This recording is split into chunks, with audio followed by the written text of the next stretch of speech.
Eu peço que você abra sua Bíblia em Mateus capítulo 1.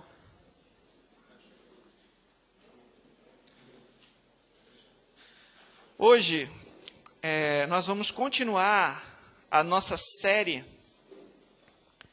de exposições, série de mensagens sobre as doutrinas da graça. Então, nós normalmente seguimos a sequência de exposições em um livro só da Bíblia, mas nós fizemos esse intervalo agora trabalhando, esse tema dos 5 pontos, das 5 doutrinas da graça. Portanto, essa mensagem eu não vou me ater somente a um texto das Escrituras, mas como nós temos visto, eu tenho trabalhado alguns textos que vão tratar desse assunto para tentar clarear a doutrina para a gente.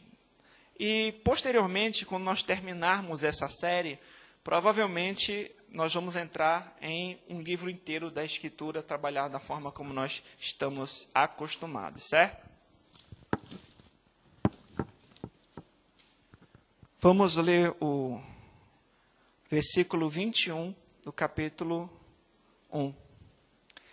Ela dará à luz um filho, e lhe porás o nome de Jesus, porque ele salvará o seu povo dos pecados deles. Vamos ao Senhor em oração. Santo Deus, que tarefa eu tenho, Senhor, de pregar a Tua palavra. Eu não sou suficiente para essas coisas, eu não tenho poder, eu não tenho possibilidade nenhuma, força nenhuma, capacidade alguma, Senhor, a parte de Ti. Tudo que eu tenha a Tua misericórdia, a Tua graça, eu clamo a Ti, Senhor. Tem misericórdia de mim. Tenha misericórdia de mim, Senhor. Pela Tua graça, eu te peço, usa-me como instrumento para falar ao Teu povo que aqui se encontra, Senhor. Oh, Pai, eu reconheço que sem Ti eu não posso fazer nada. É a Tua palavra que tem poder, é o Teu Espírito que pode convencer o homem do pecado, da justiça e do juízo. É o Senhor que nos edifica, que nos ensina, que nos transforma. Então, eu venho dependendo totalmente de Ti. E eu te peço, Senhor, fala conosco. Ensina-nos, faz o que eu não posso fazer. Em nome de Jesus. Amém. Nós já trabalhamos algumas doutrinas ao longo dessa série. Nós tratamos a respeito da depravação total ou depravação radical, que diz respeito à consequência da queda no homem, as consequências que a queda trouxe ao ser humano. Pastor Mário trabalhou a eleição incondicional, que Deus elegeu antes da fundação do mundo, um povo específico que viria a crer em Cristo. Nós trabalhamos a graça irresistível, ou o chamado eficaz, que é a atuação poderosa de Deus que tira o coração de pedra, dá um coração de carne, tira as vendas dos olhos, falando espiritualmente falando, para que o pecador que estava morto em delitos e pecados consiga compreender e crer no Evangelho. Então, hoje nós vamos tratar da expiação definida. Alguns devem conhecer o termo expiação limitada. Entretanto, o limitada talvez não seja a melhor forma de tratar essa doutrina, porque esse termo limitada pode trazer alguma confusão ao nós pensarmos que podemos colocar algum limite no sacrifício de Cristo. E por haver confusão por conta desse termo, é melhor explicarmos como expiação definida. E eu vou trabalhar esse conceito aqui ao longo da exposição. Primeiro, o que é expiação? Expiação é um cumprimento de pena. É um sofrimento compensatório de uma culpa. Trata-se de libertar uma pessoa do cativeiro através do pagamento de um preço. Então, essa doutrina da expiação definida, ela vai ela diz respeito à resposta da pergunta: por quem Cristo morreu? O que Cristo veio fazer? Em que consiste o sacrifício de Cristo? É sobre isso que nós vamos tratar. E voltando ao texto que nós lemos aqui, já em Mateus, no capítulo 1, verso 21, nós temos uma das respostas na Escritura para essa pergunta. Falando aqui de Maria, ela dará luz a um filho, ele porás o nome de Jesus. Jesus significa Jeová salva, Senhor salva. Porque ele salvará quem? O seu povo dos pecados deles. Nós temos uma resposta. Ele salvará o seu povo. Se nós abrirmos em João, no capítulo 10, João, só passar um pouco mais para frente, no capítulo 10, se nós dermos uma olhadinha no versículo 11, nós vamos ter uma outra resposta também. Eu sou, Jesus falando, o bom pastor. O bom pastor dá a vida pelas ovelhas. Nós vimos que ele dá a vida pelo seu povo, ele dá a vida pelas ovelhas. Vamos pular um pouquinho para o versículo 15. Assim como o Pai me conhece a mim, eu conheço o Pai, e dou a minha vida pelas ovelhas. Ainda tenho outras ovelhas, não deste aprisco. A mim convém conduzi-las. Elas ouvirão a minha voz, então haverá um rebanho e um pastor. Por isso o Pai me ama, porque eu dou a minha vida para reassumir. Ninguém a tira de mim, pelo contrário, eu espontaneamente a dou. Tenho autoridade para a entregar e também para reavê-la. Este mandato recebi de quem? Do meu Pai, certo? Então, Jesus ele diz que ele dá a vida pelas suas ovelhas e que ele tinha outras ovelhas, além daquele aprisco, e ele iria conduzi-las a ele, Ele iria, conduzir essas outras ovelhas. E é interessante, meus irmãos, que ao desenrolar desse mesmo capítulo, acontece uma situação, a partir do versículo 24, em que os líderes judeus da época começaram a questionar Jesus. Ele diz o seguinte, verso 24, rodearam-nos, pois, os judeus e interpelaram, até quando nos deixarás a mente em suspenso? Se tu és o Cristo, dize-o francamente. Então, eles questionaram, até quando você vai ficar enrolando a gente, por assim dizer, Se você é o Cristo, fala logo. E aí que Jesus respondeu? Respondeu-lhe Jesus, já vou-lo disse e não credes. As obras que eu faço em meu nome, em nome de meu Pai, testificam a meu respeito. Mas vós não credes, porque não sois das minhas ovelhas. Por que eles não creram? Porque não eram ovelhas, não faziam parte das ovelhas. E ele se entregou pelas ovelhas. Está dando para entender? Certo. Verso 27. As minhas ovelhas ouvem a minha voz, eu as conheço, elas me seguem. Eu lhes dou a vida eterna e jamais perecerão, e ninguém as arrebatará da minha mão. Certo? Então, nós vemos aqui que Jesus disse que dá a vida pelas suas ovelhas, pelo seu rebanho. Ele tem um povo específico. E aí, os líderes religiosos da época vão questionar. Se você é o Cristo, diz logo.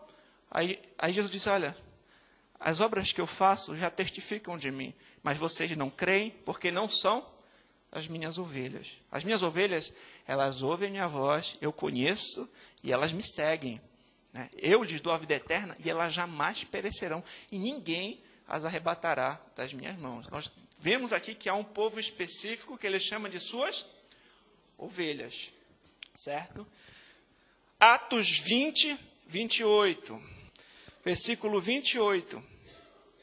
nós vamos ver também um outro versículo que vai especificar por quem Cristo morreu.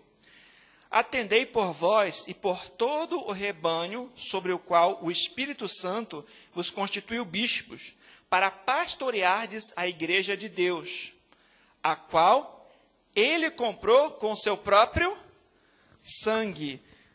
Nesse versículo nós entendemos que Cristo Jesus comprou com seu próprio sangue quem? A igreja de Deus. Quem são as ovelhas? A igreja. Quem é o seu povo? A igreja. Então, nós vimos em Mateus que ele morreu pelo seu povo, ele pagou o preço pelos pecados do seu povo.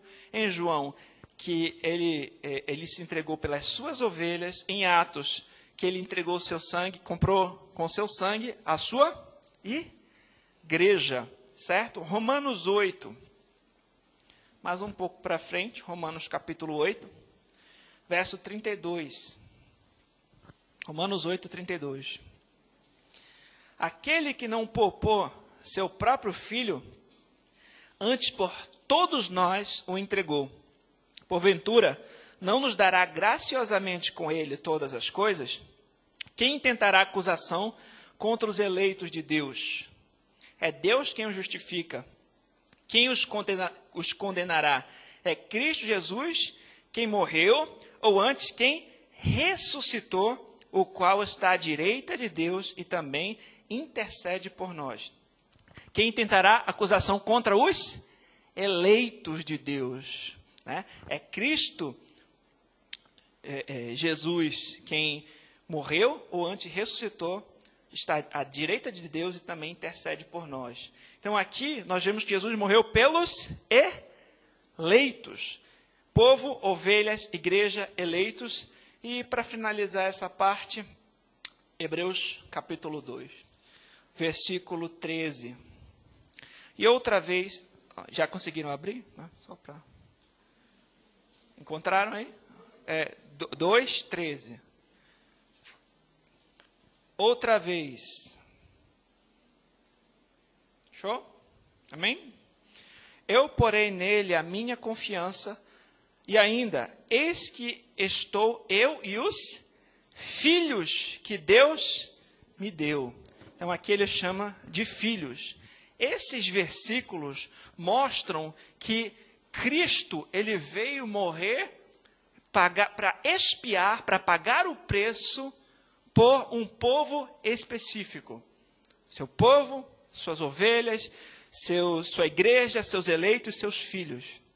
Isso é a mesma coisa, é o mesmo povo que são esses que o pastor Mário trabalhou, que foram eleitos antes da fundação do mundo. E Cristo Jesus veio para eficazmente, definidamente, pagar o preço para que esses não sejam condenados. Quem são esses? Quem são essas ovelhas? Vamos ler João, capítulo 3, 16, versículo muito conhecido de todos.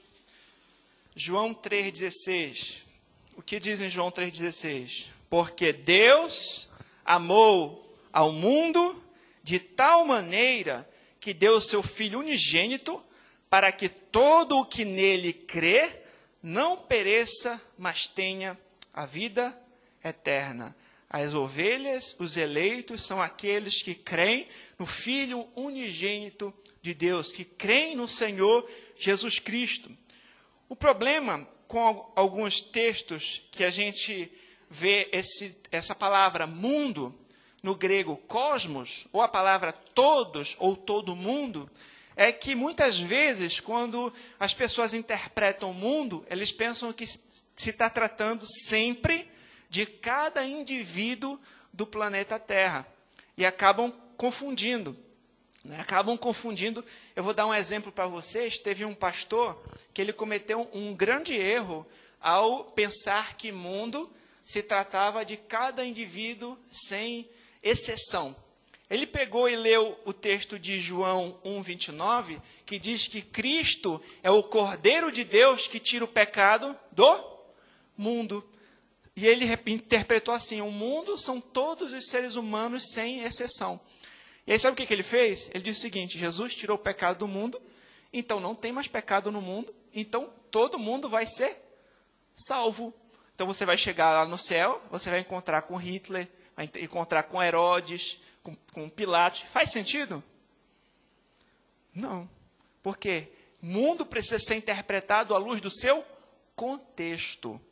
Se eu dissesse aqui para vocês, gente, que legal, todo mundo veio hoje para a igreja. Eu quero dizer que todos os habitantes da terra, todas as pessoas estão aqui. É importante observar o seu contexto. Mundo, a palavra mundo, você sempre tem que observar à luz do seu contexto. Que a Bíblia vai dizer assim: não ameis o mundo, nem aquilo que no mundo há.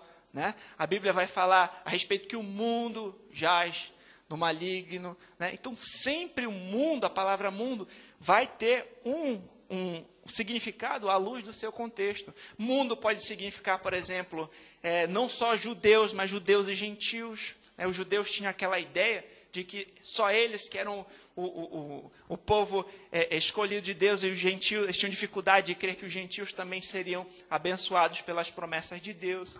E por aí vai. Se nós observarmos Apocalipse capítulo 5, nós podemos ter uma noção a respeito, Apocalipse capítulo 5, versículo 9, a respeito de que Cristo, ele veio salvar pessoas sem distinção e não sem exceção. Vamos dar uma olhadinha lá, 5:9. E entoavam um novo cântico, dizendo: digno és de tomar o livro e de abrir-lhes os selos, porque foste morto e com teu sangue compraste para Deus os que procedem de toda tribo, língua, povo e nação. Então, Cristo salva eficazmente pessoas sem distinção, de toda tribo, povo, língua e nação. Né? Pode ser um francês, pode ser um alemão, um brasileiro, um japonês. Então ele tem, as suas ovelhas fazem parte de toda tribo, língua, nação e por aí vai. Mas isso não quer dizer que são todas as pessoas sem exceção. São todos sem distinção. Está claro até aqui? Certo? São aqueles que creem. E quando nós estudamos a respeito da graça irresistível, nós entendemos que até mesmo o fato de nós crermos é porque o Senhor nos abriu os olhos. Até o fato de nós crermos é porque o Senhor mudou o nosso coração. Abra comigo Atos, o livro de Atos, rapidinho, capítulo 13. É interessante isso. Nós vamos ler o versículo de número 48. Os gentios, ouvindo isso, regozijavam-se e glorificavam a palavra do Senhor, e creram todos os que haviam sido destinados para a vida eterna. Quem foram os que creram? Aqueles que já haviam sido destinados para a vida eterna. Né? Então, eles creram porque eram ovelhas. Lembra que ele falou para os religiosos: vocês não creem porque não são minhas ovelhas? Esses aqui creram porque já tinham sido destinados para a vida eterna. Ainda em Atos, capítulo 18, verso 10. Atos 18, 10.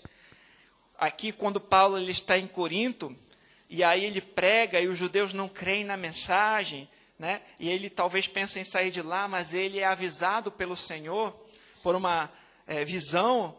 E olha o que o Senhor fala para Paulo: porquanto eu estou contigo, e ninguém ousará fazer-te mal, pois tenho muito povo nessa cidade. E ali permaneceu 1 ano e 6 meses, ensinando entre eles a palavra de Deus. Então, o que está acontecendo aqui?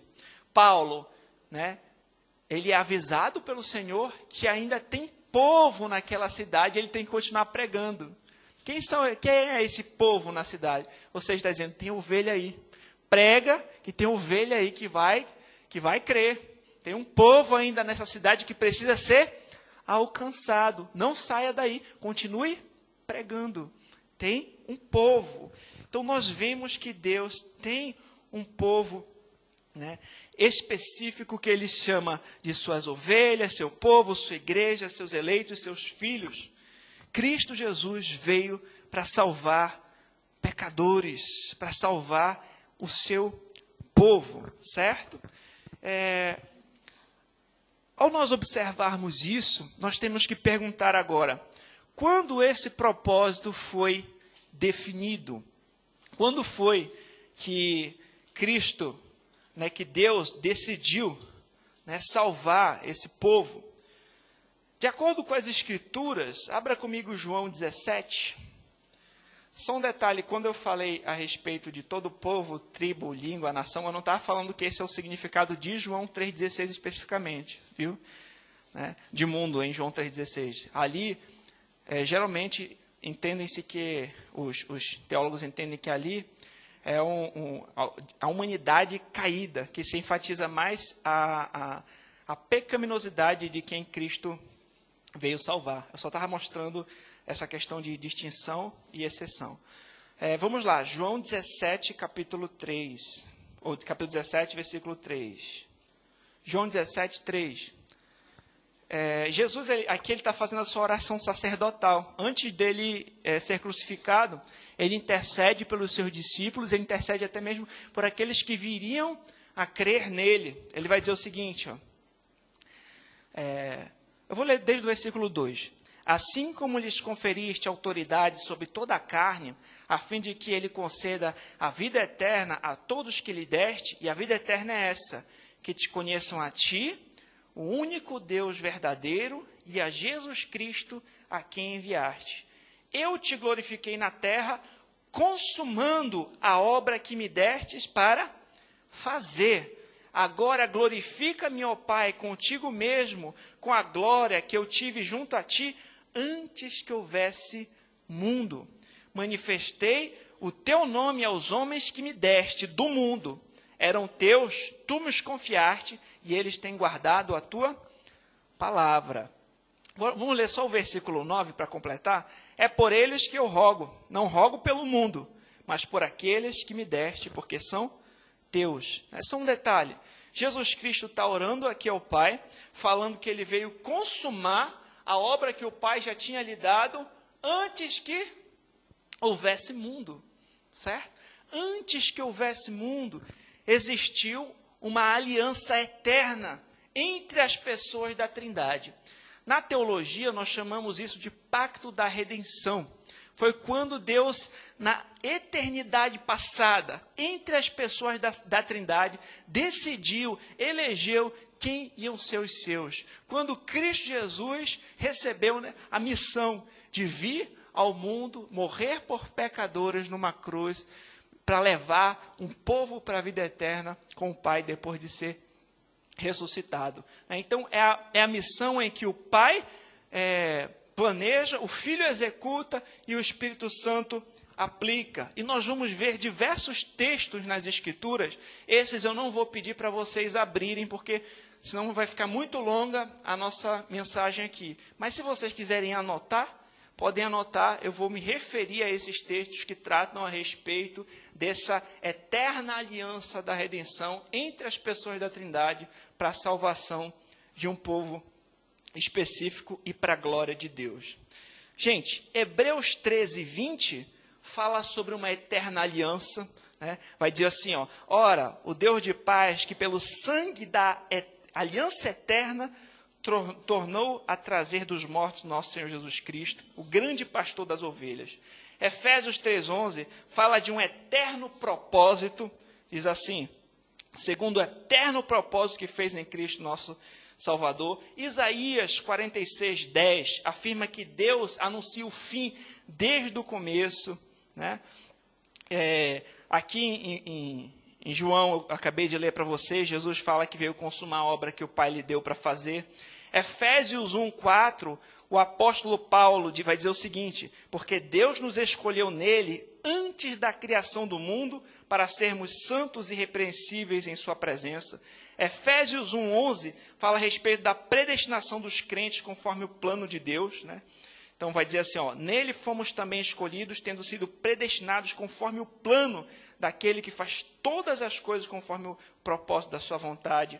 1 Pedro 1,18 fala que fomos resgatados pelo precioso sangue de Cristo como o Cordeiro Imaculado que foi conhecido antes da fundação do mundo e manifestado nos últimos tempos.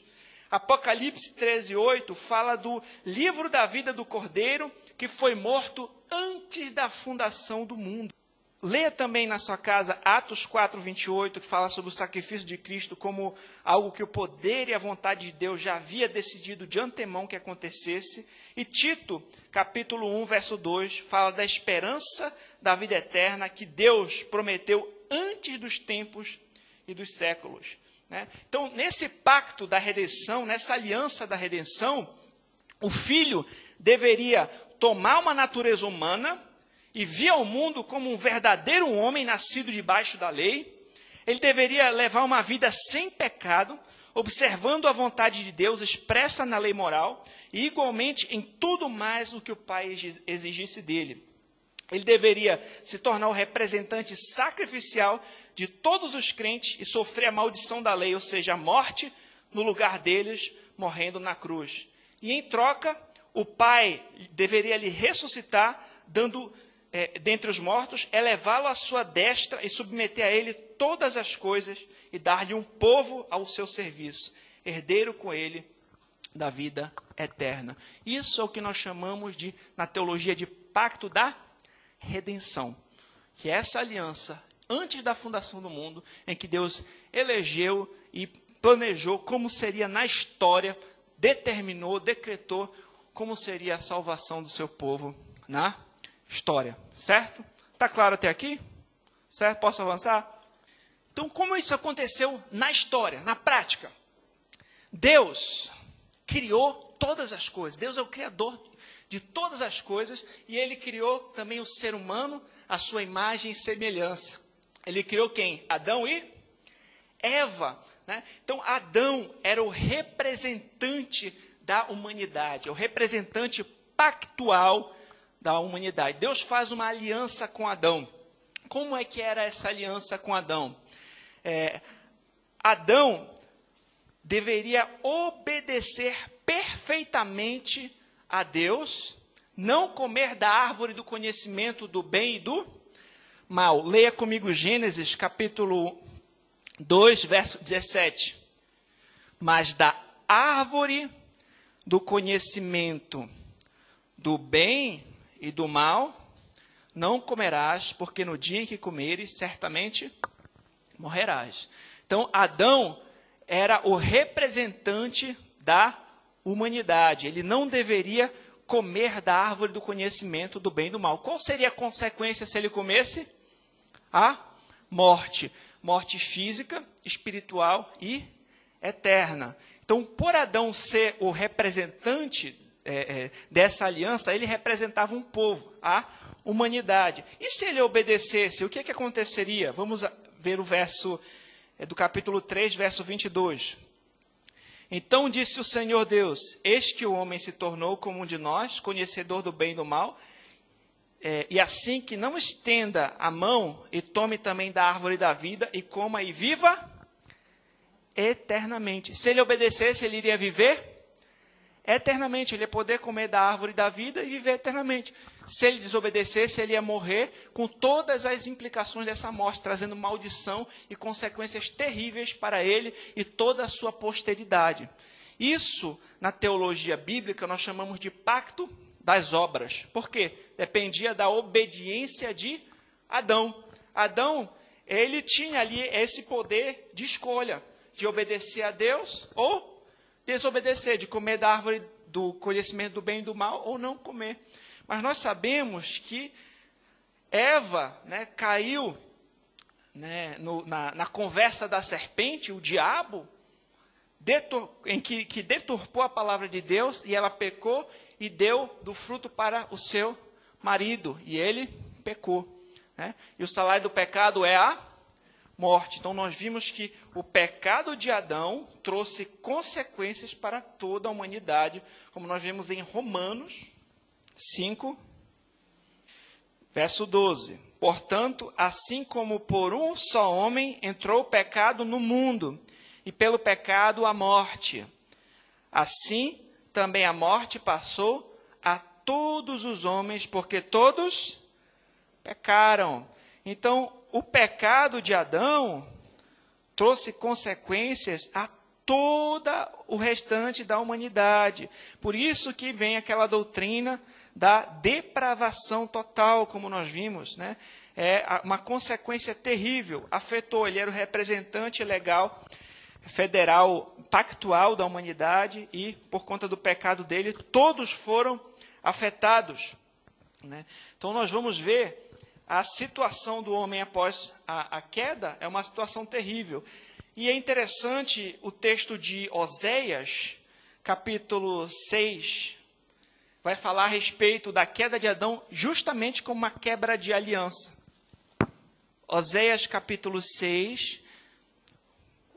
Oséias é mais difícil de achar, né? Oséias, capítulo 6, verso 7. Mas eles transgrediram a aliança como Adão. Eles se portaram aleivosamente contra mim. Então, aqui, Oséias compara a transgressão do povo com a quebra de aliança de Adão. Está dando para entender? Então, Adão quebrou a aliança com Deus. Mas, meus irmãos, Deus fez uma promessa aqui em Gênesis, no capítulo 3, voltando para Gênesis. Deus ele fez uma promessa a respeito de um descendente da mulher. Vamos lá, Gênesis 3, verso 15. Porém, inimizade entre ti, a serpente, né? E a mulher, entre a tua descendência e o seu descendente. Este te ferirá a cabeça e tu lhe ferirás o calcanhar. Então aqui há uma promessa a respeito de um descendente da mulher que iria esmagar a cabeça da serpente. É a promessa a respeito de Cristo Jesus que viria para desfazer as obras do diabo. Cristo Jesus é o descendente da mulher. Cristo Jesus é aquele que iria vir para resolver esse problema. Meus irmãos, eu vou ter que avançar agora, eu não vou ler tantos versículos, mas porque pessoal, tem gente que não fala nossa língua aqui, então eu estava tentando ir nos versículos, mas agora eu vou ter que dar uma avançada e depois a Beth faz a tradução. Gente, então o que aconteceu aqui? Há uma promessa a respeito de um descendente da mulher, uma promessa a respeito do pacto da graça, a respeito de alguém que ia vir para resolver o problema, uma promessa a respeito de Cristo. Ao longo de toda a antiga aliança, essa promessa vai se tornando cada vez mais clara. De todo o Antigo Testamento, nós vamos ver que logo, a gente vai ver alguns sinais que não são tão claros, mas cada vez mais eles vão se tornando claros. Logo depois que Adão e Eva pecaram, eles vão tentar se vestir com folhas de figueira. O Senhor faz o quê? Cobre eles com a pele de um animal. A gente já começa a ficar assim, com cantinho de olho, olha, teve que ter um sacrifício de um animal aí, para cobrir eles. Não é algo muito claro, mas a gente já começa a ficar observando essas coisas. Então a gente vai ver depois Caim e Abel sacrificando ao Senhor, né? Abel sacrificou um animal, Caim dá um sacrifício errado. Mais para frente nós vamos ver que Deus vê que todo o desígnio do ser humano era mau, ele envia um dilúvio para limpar a terra que está toda contaminada, e ele salva 8 pessoas numa arca. Quem é que estava ali na arca? Nó? Vai, Davi. Noé, tá certo. E o que Noé faz? Ele sai da arca, oferece um sacrifício, e Deus faz uma aliança com Noé, na qual ele diz que não vai mais destruir a terra com o dilúvio. Não é, Davi? Ele não vai mais destruir a terra com o dilúvio, ou seja, ele promove uma estabilidade para o avanço dessa promessa. E é interessante que tudo isso vai clareando, apontando para o nosso Senhor Jesus Cristo, o descendente da mulher. Se a gente for observar no Novo Testamento, vai dizer que assim como foi nos dias de Noé, vai ser nos dias da segunda vinda de Cristo. As pessoas casavam, né, viviam as suas vidas, e ele vai vir, né, e muitos não estavam acreditando na pregação, né, e a Arca de Noé também, de certa forma, apontava para isso. Nós vamos ver que depois Deus escolhe um homem chamado Abraão, né? E esse homem, Deus faz uma aliança também com ele, com Abraão. Ele diz que através desse homem, da descendência desse homem, todas as nações da terra seriam abençoadas. Ele fala a respeito de um descendente, de uma descendência. Ele fala que dele sairiam muitas nações. E, meus irmãos, tinha, claro, uma referência a respeito da nação de Israel, da terra de Canaã, mas também tinha um sentido espiritual que apontava justamente para o Senhor Jesus Cristo, como nós vimos lá em Gálatas, meus irmãos, capítulo 3. Gálatas 3. Cristo Jesus, ele é o descendente de Abraão, meus irmãos. Gálatas 3,16. Ora, as promessas foram feitas a Abraão e ao seu descendente. Não diz, e aos descendentes, como se falando de muitos, porém como de um só. E ao teu descendente, que é Cristo. Cristo Jesus é o descendente de Abraão. Vocês podem ler. Então, por meio de Abraão, Deus faria a nação de Israel, né? Tiraria eles do Egito. Vocês lembram aquela situação na última praga, quando os primogênitos do Egito iam morrer, e Deus manda pegar um animal, um cordeiro sem defeito, sacrificar, passar o sangue no umbral das portas, e aquelas portas em que o sangue foi passado, o anjo da morte ia passar por cima daquelas casas, e não iria morrer o primogênito ali. Ou seja, um cordeiro sendo sacrificado no lugar de pessoas. Está dando para entender?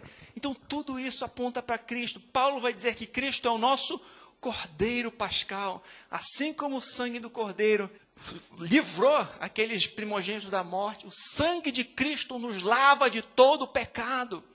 Tudo isso era uma prefiguração, era uma promessa que está se tornando cada vez mais clara. Deus faz então aliança com Moisés. Ele institui o sistema sacrificial, cerimonial. Animais eram sacrificados, né? Então você vai ver ali o bode expiatório, né? Que colocava a mão como se sobre aquele bode, aquele animal estivesse levando o pecado do povo. Animais eram sacrificados como se estivessem pagando, como se estivesse levando sobre eles o pecado do povo. Só que aquilo ali, meus irmãos, era apenas uma sombra que apontava para uma realidade que é Cristo, para um sacrifício perfeito que é Cristo, para um sumo sacerdote perfeito que é Cristo, porque sangue de bodes não tira o pecado de ninguém. A gente vê isso lá em Hebreus. O sangue de bodes, de carneiro, de ovelhas não tira pecados. A antiga aliança era imperfeita. Ela apontava para algo superior, para um sacrifício superior, para aquele que viria para pagar de uma vez por todas o escrito de dívida que todos aqueles que nele creem tinham. Né? Então, Cristo Jesus ia vir exatamente sobre a lei, ele cumpriria perfeitamente a lei de Moisés. Ele é o Cordeiro de Deus que tira o pecado do mundo. Vocês lembram quando o povo está caminhando no deserto e Deus os alimenta com o pão que desceu do céu, o maná? Em João 6, quando Jesus está falando na sinagoga, os judeus começam a perguntar, os seus seguidores começam a perguntar: olha, os nossos pais, eles comeram maná no deserto. E qual é o sinal que tu dá para a gente? Jesus vai dizer que ele é o pão da vida, que o alimento que ele dá perdura para a vida eterna. Ele é o pão da vida. No maná eles comeram, encheram a barriga, morreram depois. Mas aquele que comesse desse pão, desse alimento, bebesse desse sangue, perduraria para a vida eterna. Tudo isso apontava para ele. Vocês lembram a serpente de bronze? Teve um momento lá no deserto em que o povo foi desobediente ao Senhor. O Senhor mandou ali serpentes que morderam o povo começou a passar mal. Moisés vai orar ao Senhor. O Senhor manda Moisés fazer uma serpente. Moisés faz uma serpente de bronze, eleva ela. E todos aqueles que olhavam para a serpente eram curados de suas enfermidades. Aí Jesus, em João 3, vai falar que assim como a serpente foi levantada no deserto, o Filho do Homem seria levantado. Ele foi levantado numa cruz, para que todo aquele que nele crê não pereça, mas tenha a vida eterna. A gente estudou há pouco tempo o livro de Jonas. Vocês lembram? Quando vão perguntar para Jesus também a respeito dos seus sinais, cidades que não creram nele, foram falar a respeito dos seus sinais, ele vai dizer: vocês não vão ter sinal nenhum, a não ser o sinal de Jonas. Jonas ficou 3 dias no ventre de um peixe. Cristo foi morto, sepultado e ao 3º dia ressuscitou. É interessante, meus irmãos, que quando o Senhor Jesus Cristo ele se ressuscitou e está no caminho para Emaús com seus discípulos, ele começa a ensinar para eles o que ao seu respeito está escrito na lei de Moisés, nos salmos e nos profetas. Toda a Escritura testifica dele.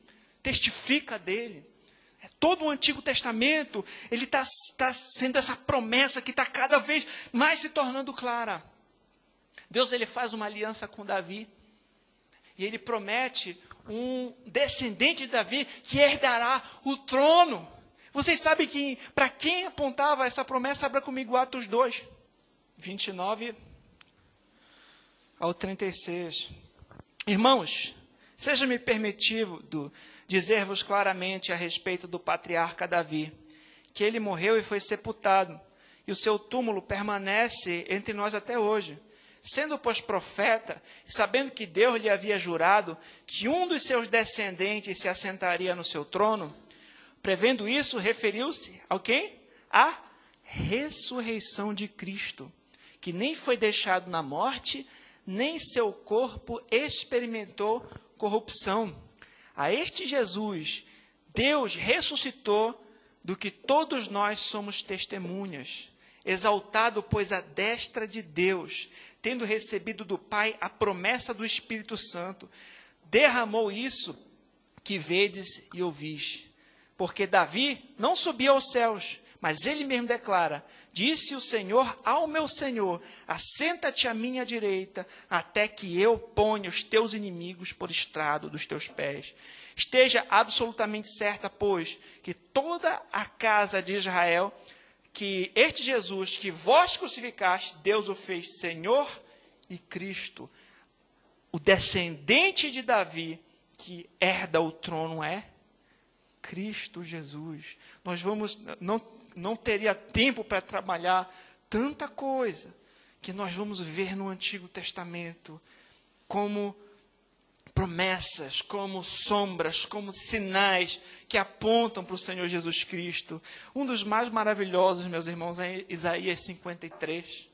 Eu vou ler só um trechinho, mas você pode ler em casa, Isaías 53, o capítulo inteiro. Mas eu vou ler aqui o trechinho final, para nós refletirmos sobre, falando a respeito do servo sofredor, a respeito do... Isso aqui foi uma profecia feita muito tempo antes do Senhor Jesus Cristo vir. Todavia, verso 10, ao Senhor agradou moê-lo, fazendo-o enfermar, quando der ele a sua alma como oferta pelo pecado. Verá a sua posteridade e prolongará os seus dias, e a vontade do Senhor prosperará nas suas mãos. Ele verá o fruto do penoso trabalho de sua alma e ficará satisfeito. O meu servo, o justo, com o seu conhecimento, justificará a muitos, porque as iniquidades deles levará sobre si. Por isso, eu lhe darei muitos como a sua parte, e com os poderosos repartirá ele o despojo. Porquanto derramou a sua alma na morte, foi contado com os transgressores, contudo levou sobre si o pecado de muitos, e pelos transgressores intercedeu. Meus irmãos, nós vemos o Senhor Jesus Cristo em todo canto do Antigo Testamento sendo prometido. Essa promessa vai se tornando cada vez mais clara. Em Jeremias vai falar a respeito da nova aliança, que era exatamente a respeito do pacto da graça, dessa aliança que não é uma aliança condicional. Se a gente for observar a antiga aliança, a lei de Moisés era assim, olha, você obedece, é abençoado, desobedece, é amaldiçoado, né? Mas a nova aliança, ela é incondicional em Cristo Jesus. A gente vai ver isso em Hebreus 8, a respeito da nova aliança em Cristo. Mas eu ainda não vou chegar lá. Vamos só observar o seguinte. Nós vimos aqui que teve um pacto de obras com Adão. Adão pecou, trouxe condenação, maldição para toda a sua descendência. Mas Deus, ele faz uma promessa, que haveria um descendente da mulher que ia esmagar a cabeça da serpente. Era Cristo Jesus que viria para desfazer as obras do diabo. Ao longo de todo o Antigo Testamento, essa promessa vai se tornando mais clara. Deus faz alianças com Noé, com Abraão, com Moisés e com Davi, né? E nós vemos promessas, sombras, tipos, sinais que apontam para Cristo. Cristo Jesus era esse prometido, o descendente da mulher. Ele, né, era o descendente de Abraão, aquele que cumpriu perfeitamente a lei de Moisés, o sacrifício perfeito, o sumo sacerdote perfeito, o rei perfeito, o profeta perfeito, que veio na plenitude dos tempos, nascido de uma virgem, cumprindo todas as promessas que foram feitas sobre ele. Ele nasce, vive uma vida perfeita, ele cumpre perfeitamente toda a lei. O primeiro Adão desobedeceu, o segundo Adão obedeceu perfeitamente toda a lei. E ele se entrega como um sacrifício para tirar pecados na cruz do Calvário. Ele é morto, sepultado, mas ao terceiro dia ele ressuscitou para a justificação de todos aqueles que nele creem. Nenhuma condenação há para aqueles que estão em Cristo. O preço foi pago, está consumado.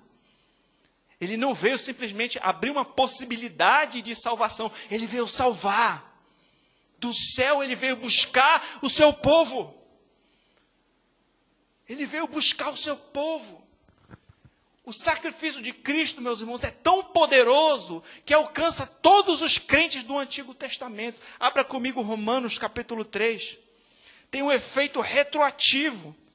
Romanos 3, 23. Pois todos pecaram e carecem da glória de Deus, sendo justificados gratuitamente por sua graça, mediante a redenção que há em Cristo Jesus, a quem Deus propôs no seu sangue como propiciação mediante a fé, para manifestar a sua justiça, por ter Deus, na sua tolerância, deixado impunes os pecados anteriormente cometidos. Lembra que eu falei para vocês que o sangue de bodes e de carneiros não pagava pecados? Os pecados ainda estavam impunes, mas tendo em vista a manifestação da sua justiça, 26, no tempo presente, para ele mesmo ser justo e justificador daqueles que têm fé em Jesus. Todas aquelas pessoas do Antigo Testamento, eles criam na promessa de um Cristo que viria. Todo mundo é salvo, mesmo antes da vinda de Cristo, eles eram salvos pela fé num Jesus que ainda viria. É tão poderoso isso, meus irmãos, porque ninguém é salvo através de outro a não ser Cristo. Não há outro nome dado aos homens pelos quais convém que nós sejamos salvos. Os crentes da antiga aliança eram salvos pela fé em Cristo. Abraão creu em Deus, isso lhe foi imputado por justiça. Davi cria no Messias que viria. Todos eles criam na promessa desse descendente da mulher, desse descendente de Abraão, desse Messias esperado, que é Cristo. E nós somos salvos por crer no Cristo que já veio, porque numa aliança que ele estabeleceu, a nova aliança no seu sangue. A nova aliança é para onde tudo isso apontava. Abra comigo Hebreus agora, capítulo 8, verso 5. Os quais ministram em figura e sombra das coisas celestes, assim como foi Moisés, divinamente instruído, quando estava para construir o tabernáculo, pois diz ele, vê que faças todas as coisas de acordo com o modelo que te foi mostrado no monte. Agora, com efeito, obteve Jesus o ministério tanto mais excelente, quanto ele é também mediador de superior aliança, instituída com bases em superiores promessas. Porque se aquela primeira aliança tivesse sido sem defeito, de maneira alguma estaria sendo buscado lugar para uma segunda. E de fato, repreendendo-os, diz, eis que vem dias, diz o Senhor, firmarei nova aliança com a casa de Israel, com a casa de Judá, não segundo a aliança que fiz com seus pais, no dia que os tomei pela mão para conduzir até fora da terra do Egito. Pois eles não continuaram na minha aliança, e eu não atentei para eles, diz o Senhor, porque essa é a aliança que firmarei com a casa de Israel. Depois daqueles dias, diz o Senhor, na sua mente imprimirei as minhas leis, também sobre o seu coração as inscreverei. Eu serei o seu Deus, eles serão o seu povo, e não ensinará jamais cada um ao seu próximo, nem cada um ao seu irmão, dizendo, conhece o Senhor, porque todos me conhecerão, desde o menor até o maior, pois para com as suas iniquidades usarei de misericórdia, e dos seus pecados jamais me lembrarei. Quando ele diz nova, torna antiquada a primeira. Ora, aquilo que se torna antiquado, envelhecido, está prestes a desaparecer. A nova aliança no sangue de Cristo é incondicional. O Senhor que começa, meus irmãos, a obra, ele termina. O Senhor é quem transforma o coração. O Senhor que elegeu antes da fundação do mundo. O Senhor que preparou toda a salvação desde o pacto da redenção. Né, que prometeu esse descendente da mulher depois da queda, né, nós vamos ver que ele salva de maneira eficaz o seu povo. Para finalizar, abra comigo Romanos, capítulo 8, verso 29. Porquanto, aos que de antemão conheceu, também os predestinou para serem conformes à imagem do seu Filho, a fim de que ele seja o primogênito entre muitos irmãos. Aos que predestinou, a esse também chamou. E aos que chamou, a esse também justificou. E aos que justificou, a esse também glorificou. Deus conheceu as suas ovelhas, os seus eleitos, antes que houvesse mundo. A palavra conheceu na Escritura, ela tem um significado mais profundo do que simplesmente, eu conheço o fulano. O conhecimento de Deus é mais profundo. Ele conheceu, ele amou profundamente e ele predestinou. Ele elegeu um povo para a salvação. E o que ele fez? Esses que ele predestinou, ele também chamou. Lembra do chamado eficaz? Né? Através da pregação do Evangelho, nós pregamos o Evangelho para todos, falamos aos ouvidos, mas o Senhor fala ao coração. O Senhor tira o coração de pedra, dá um coração novo, sensível.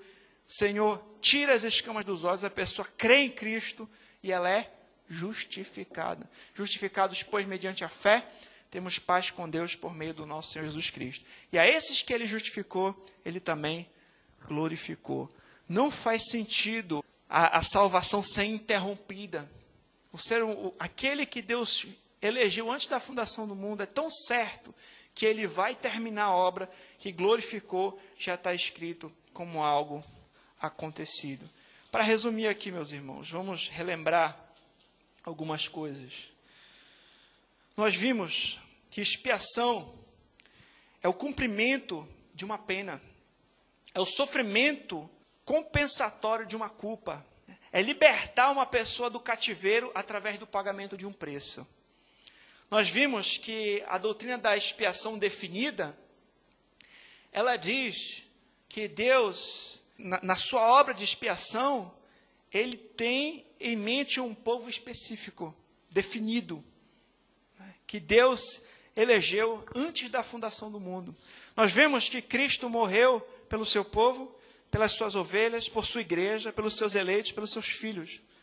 Nós vamos ver textos que diz que Ele morreu, né, que Deus amou o mundo, que Cristo é o Cordeiro de Deus que tira o pecado do mundo. Mas lembra, a gente tem que sempre observar o mundo à luz do seu contexto, que há uma salvação sem distinção de povos, raças, tribos, mas não sem exceção. Não quer dizer que ninguém vai ficar de fora. Nós vimos, meus irmãos, que esse plano de Deus, ele não é uma coisa nova assim, que é um plano B, ou que Deus, né, não sabia o que fazer. A Bíblia diz que Cristo Jesus é o Cordeiro que foi morto antes da fundação do mundo. Nós vimos que o pacto da redenção entre as pessoas da Trindade, antes da fundação do mundo, Deus projetou como seria na história a salvação do seu povo específico. Nós vimos que Adão pecou e o salário do pecado é a morte e trouxe consequência para toda a humanidade. Mas Deus, Ele faz uma promessa a respeito do descendente da mulher que esmagaria a cabeça da serpente. O primeiro Adão pecou, o segundo Adão obedeceu. O primeiro Adão pecou e trouxe consequências para toda a humanidade. O segundo Adão obedeceu e trouxe salvação para o seu povo, que é todo aquele que nele crê.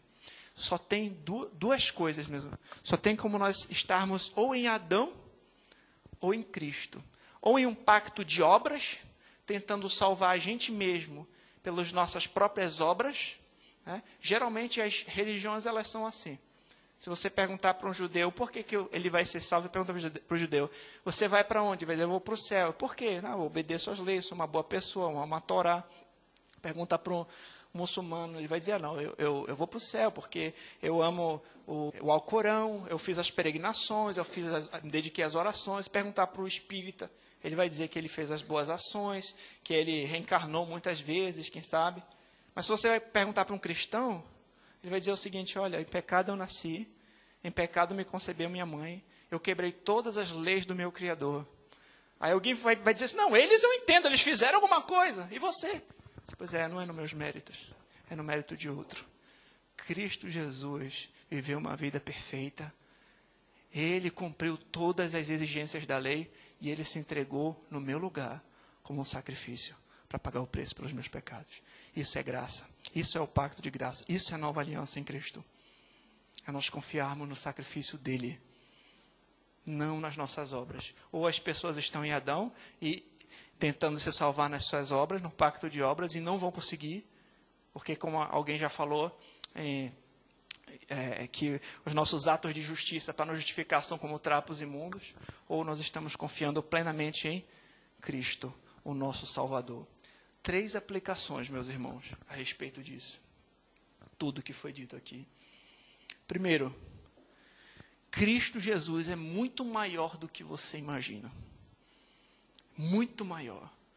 Nós vemos, né, quanta maravilha, desde antes do Cordeiro que foi morto, antes da fundação do mundo, prometido, esperado durante toda a antiga aliança.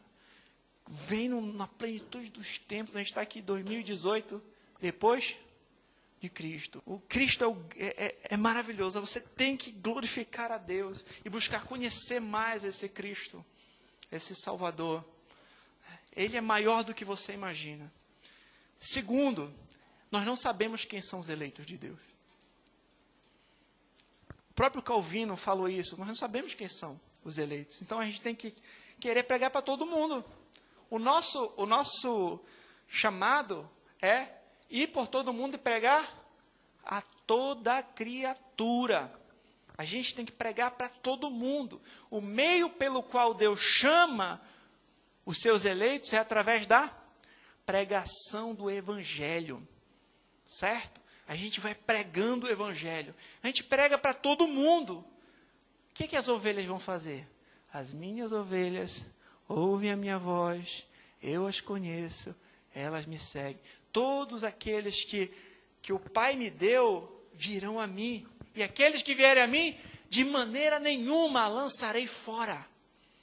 As ovelhas vêm. A gente prega. A gente sai que nem um semeador. Sai lançando as sementes, sai falando.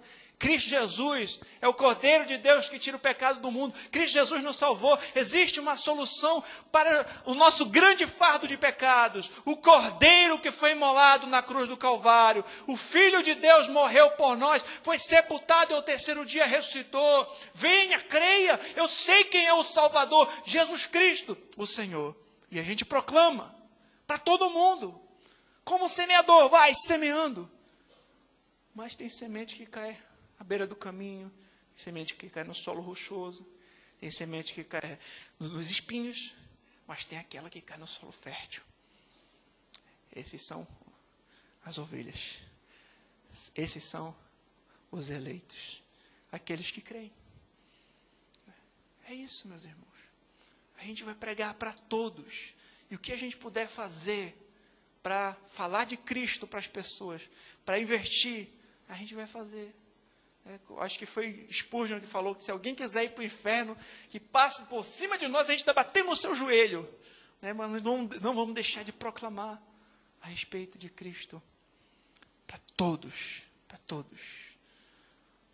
Nós não sabemos quem são os eleitos. Terceiro, você quer saber se você é um eleito? Se você é um escolhido? Primeiro, você entende que você é um pecador? Você tem noção de que você é um pecador e que nada do que você pode fazer pelas suas forças vai te salvar? Esse é o primeiro passo. Sabe por quê, meus irmãos? Porque aqui em 1 Timóteo 1,15 diz assim: fiel é essa palavra e digna de toda aceitação, que Cristo Jesus veio ao mundo para salvar os pecadores, dos quais eu sou o principal. Primeiro, eu sou um pecador. Ele veio salvar pecadores. Que maravilha! Que maravilha saber que Ele veio salvar pecadores e eu sou um pecador. Eu reconheço o meu pecado. Eu necessito de salvação. Esse é o primeiro passo. Lembra quando eu estava falando para vocês do testemunho de Spurgeon, de Agostinho, de Lutero, de John Bunyan? Tem uma coisa em comum. Todos eles tiveram uma forte convicção de pecado. Eu sou um pecador e eu preciso de salvação. Cristo veio salvar pecadores. Segundo, você olha para a cruz e você entende que ali é que seus pecados foram pagos. Você olha para Cristo e você reconhece Ele como seu Senhor e Salvador. E se você deposita a sua fé de fato, verdadeiramente em Cristo, você entende que Ele de fato é o seu Senhor e Salvador, que não tem outra forma de você ser salvo, só através de Cristo. Saiba que Ele não veio só abrir uma possibilidade para você ser salvo. Ele pagou todos os teus pecados. Ele já pagou o preço. Está consumado. Nenhuma condenação há para aqueles que estão em Cristo. Quer segurança maior do que essa? Não é nas nossas obras, não é na nossa força, é no sacrifício de Cristo. Nós vamos chegar diante de Deus e Ele perguntar a nós, o que nos garante para entrar na glória? A gente vai dizer, nada nas minhas mãos eu trago, somente a cruz eu me agarro, somente Cristo. É isso, a expiação definida. Ele veio para salvar as suas ovelhas. Ele veio pagar o preço pelo pecado do seu povo. Ele não veio só abrir uma possibilidade de salvação. Ele veio salvar. E aqueles que Ele salva, Ele atrai a si mesmo.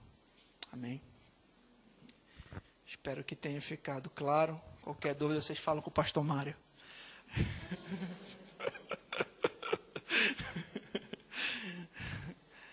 Meus irmãos, eu sei que essas doutrinas, às vezes, elas são muito... A gente, às vezes, não escutou ainda essa maneira.